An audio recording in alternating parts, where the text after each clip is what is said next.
Zagreb, Stole, 2014. Spremni za rat, šta je? Predstavljam podzemlje, dvije strane rodbine, klošare, podrume, ulice, tamne hodnike. Stole skida bogove, najbolje neustrašive. Ali samo još jedno jer sam bez glasa ostao. Jučer sam imao prekričeni teren se otiću pola sata bez glasa. Ili on će poslije da još priča. Možemo poslije mi još nastaviti, samo da mogu odraditi, znaš. Volim ulicu kod curicu, budlicu, motam frulicu, za kurvicu na pepicu, gumicu, puši lulicu, dudicu, čuvaj bundicu, za nereda stoku, banging crew, coming through, bijamo u roku. Ilegalna zarada, teškarima stoleta, nabrijana je... Ekipa 80. Nije ovo, pa gle, htjeli smo napraviti, potaknuti novu ekipu, ima jako puno mladih repera, kojima fali jedan nit vodilja, u svih ovih godina malo se scena bila utišala i mi sad zajedničkim snagama ta jedna prva postava pokušava i novim albumima i puno novih koncerata i projektima pokušavamo vratiti žižu scene kakva je bila 90-ih kad smo bili poslije Amerike, po meni najjača, i strani reperi su rekli, svi su spominjali Hrvatsku kao jednu od jačih rap scena na svijetu. I mi smo sigurni da imamo perspektivu za to ponoviti, pod broj 1. I eto, nema ljepše stvari nego da se jedna ta generacija koja je započela praktički rap u Hrvatskoj okupi i s zajedničkim snagama pokuša to vratiti na jednu razinu gdje hrvatski rap praktički spada i gdje mu je mjesto. I evo, pokazalo se da je bio pun pogodak ova ekipa 90-ih. Sad ide nakon 15 godina poslije ljeta, slijedi Nered Stoka 2 napokon, najavljivali smo 100 puta, ali sad evo zrelo je to, puno generacija odraslo na Spremni za rat i želimo, to smo dužni našim fanovima.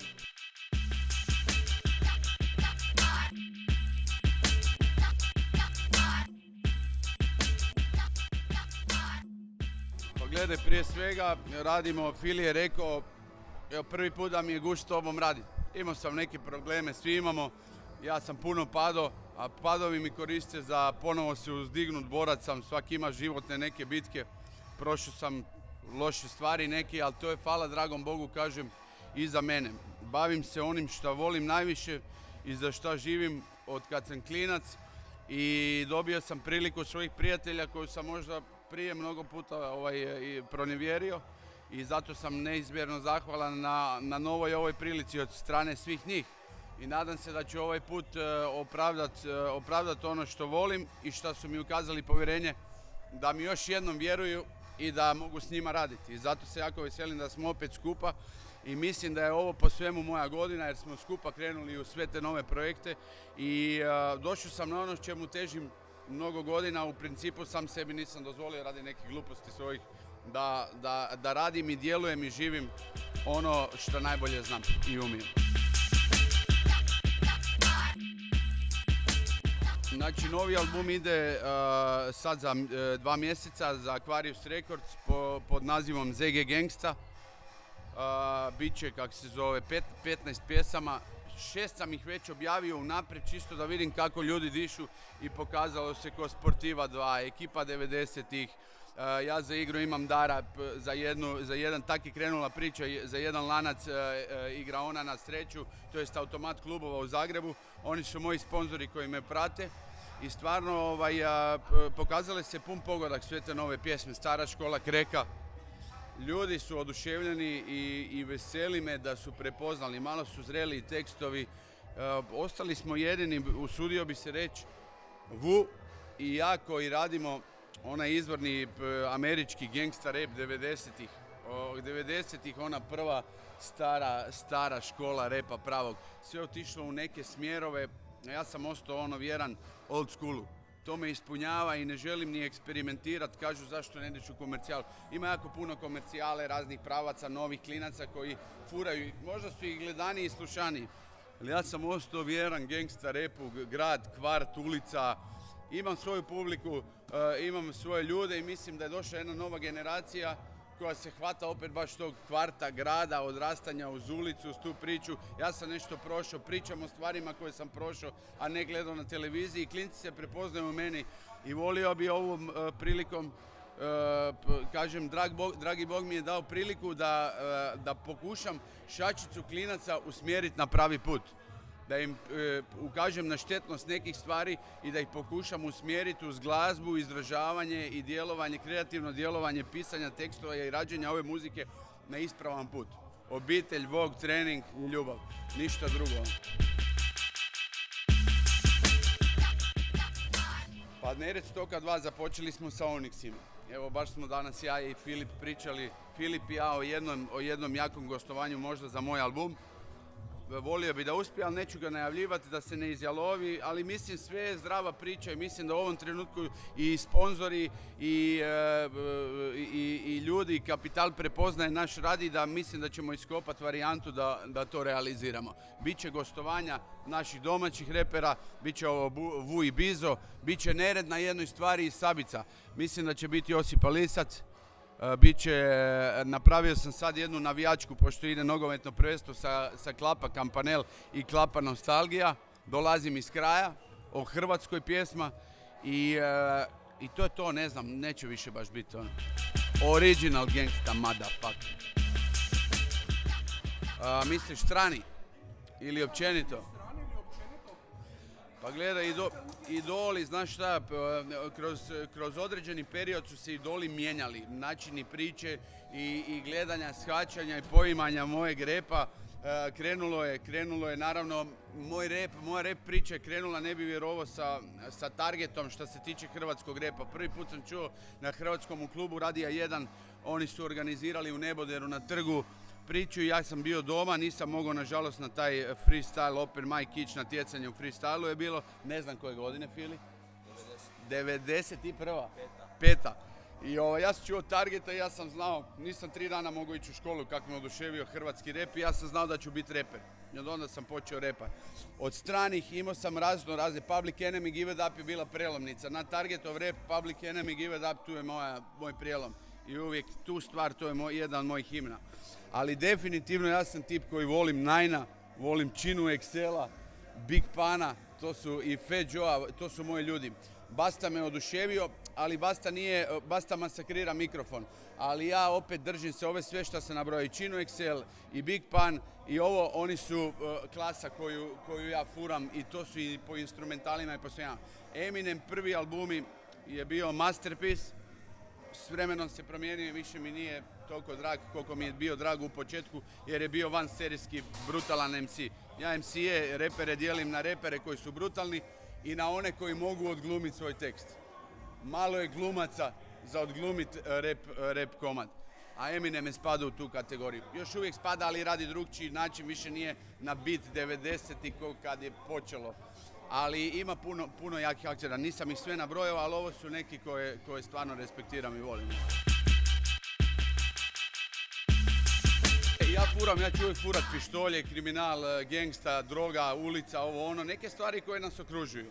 Ali ja uvijek pokušam uz to, i ja to spominjem ne na način da ga ja živim, nego je to i pored tebe i ti znaš kriminalce i znaš ljude s dobrim autima, ja ne kažem da su to moji auti. To su auti ljudi koji ja poznam, koji meni naprave uslugu da ih da, ali to nas okružuje. I ta priča i gangsta i svaka generacija to proživi svojom pričom, nekom više, nekom manje. Ali ja uvijek pokušam staviti naglasak na štetnost nekih stvari. Sad što sam stariji, prošao sam drogu, prošao sam pakao, komuna, sranja, prošao sam svijeta s tim pričama, vidio sam stvari kakve ne možemo na filmu vidjeti. I onda ja to iz prve ruke ispričam, ali volim reći to nije dobro, jer droga ti uzme i ljubav, i obitelj, i pozitivu, i sve što voliš raditi. Znači, naglasak na to da neke stvari nisu ispravne.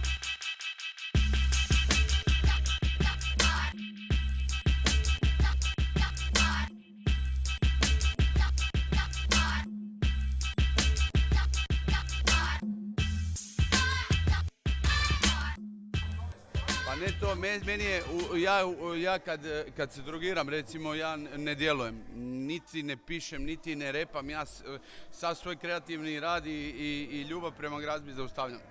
U principu umirem, sve moje dobre i ispravne karakteristike, osobine umiru sa početkom mojeg drogiranja. Uzmu mi sve on. Znači ja sam tip koji se zatvori i drogira se, ekstreman sam i to ništa. Ali hvala dragom Bogu, evo, ja bio sam godinu dana u Španjolskoj i to iza mene i naučio sam lijepo španjolski pričat. napisao sam 3 albuma nova tamo, napisao sam i Nered Stoka sam završio, napisao sam ZG Gangsta i napisao sam, ne bi vjerovao, jedan album koji će se zvati Bog sa vjerske tematike, jer mislim, otišao sam malo u vjeru i u Boga, jer to me ispunilo i tu sam našao svoj izlaz iz ružnih i loših stvari. I mislim da sve ove godine on meni daje priliku i daje mi taj talent da djelujem i preživio sam puno stvari koje mnogi nisu preživjeli. Ja sam mu zahvalan i odlučio sam posvetiti njemu jedan album vjerske tematike sa poznatim imenima, ali to tek iza Nered Stoka 2.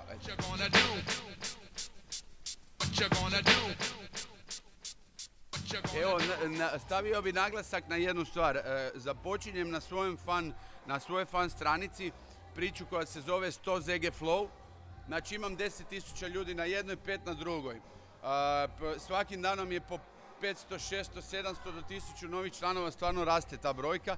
I htio bi na taj 100 ZG Flow ići će svakog utorka kad je internet statistički najgledaniji, dati priliku novim reperima da se pokažu prvi dan na 10.000. Ali u mojoj kreaciji ja biram strani instrumental koji meni odgovara, koji ja volim, jer ja ću mu dati gangsta rap. Ali ću i birat njegovu najbolju rimu, znači da ga izrežiram, da ti svakom gušt pogleda to, a ne da on izabere ovo pa da si propasti moguće. Ja 20 godina to radim i ja znam ko će šta dobro odrepat na šta. U krajnjem slučaju ja se veselim da čujem na dobar stali Keep Their Hands Ringing Dr. Dre, da neko baci dobru rimu. Neki klinac koji ima dobar tekst može. Jedan utorak ide nepoznati klinac ili klinci ili klinka, a drugi utorak ide poznati stari reper. Isto na strani poznati instrumental sa nekom novim tekstom. Znači utorak poznati, utorak nepoznati, utorak poznati, nepoznati. I tu s tim želim potaknuti nove na prijavljivanje, na pisanje, na rad, na izražavanje i dignu scenu na noge. Radit ću natječaj, novi producenti bacaju instrumentale, ljudi lajkaju, koji imali instrumental najviše lajkova, taj je pobjednik. Ja bacam vers, onda klinci bacaju vers i koji klinac ima najviše lajkova vers, taj ide sa mnom na album moj sa novim. Znači, da ljude uključiti u cijelu priču. Počeo sam proizvoditi ove 100 style majice i to se pokazao pun pogodak, svi kupuju majice i...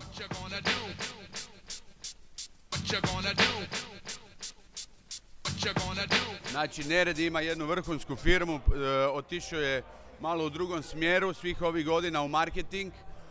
Ima neki Daniels Media koja se bavi organiziranjem evenata, cijeli produkcijski tim i vrhunski surađuje sa najjačim firmama Hrvatske, ali svih ovih godina mu je ostala želja rađenja našeg albuma. I sad nakon 15 godina albuma moli me ajmo napraviti, a ja to želim, međutim on ima posla na svoju stranu, ja na svoju i teško nas je uskladiti. Ali ja čim završim, ja selim kod njega u firmu i dok ne završim album neću izaći iz njegove firme. On je otišao, malo je sazrio po pitanju. Meni se rade, ja sam napravio priču, da, izdali smo spot nakon 10 godina, jedva si dočekao. Ja sam osmislio turneju po zagrebačkim kvartovima. Po zagrebačkim kvartovima, znači utorak, srijeda, ponedjeljak idem po lokalima, bircevima i punim birceve. I to je meni slatka lova. Neredu se više ne radi male koncerte. Ja vikendom radim veće koncerte, preko tjedna radim manje gaže.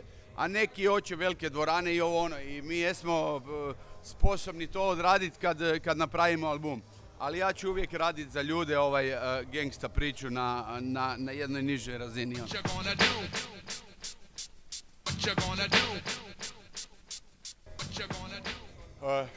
Prvo, hrvatski rap u odnosu na strani rap, produkcijski, on parira stranom, jer svi stranci od Hrvata, od naših hrvatskih producenata kupuju instrumentale, znači produkcijski identično. Što se tiče izvođenja, imamo užasno kvalitetan jezik za rap, imamo kvalitetne repere, međutim manje je tržište i ne možemo parirati strancima. Svaki stranac, ja se sjećam, Big L je bio, Big L je OC u Zagrebu, mi smo repali.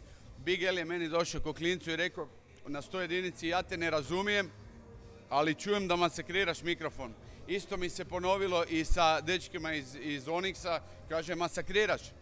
Znači, oni kuže da se radi o kvalitetnom repu, jer mi to radimo sa srcem i to dobro radimo.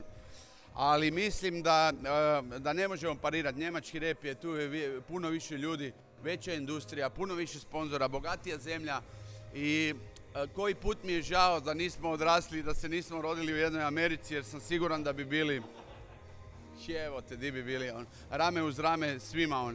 Međutim, zahvalan sam i na Hrvatskoj i na prilikama, mi smo se na kraju krajeva izborili jedini da smo u vrhu glazbene scene sa ostalim žanrovima glazbe, rame uz rame i svi nas poštuju, možda zato jer smo imali dobar tajming jer smo prvi to počeli, ali svih ovih godina nismo posustali i opravdali smo taj svoj status, rekao bi, ne mogu reći zvijezda, nego top izvođača. Eto.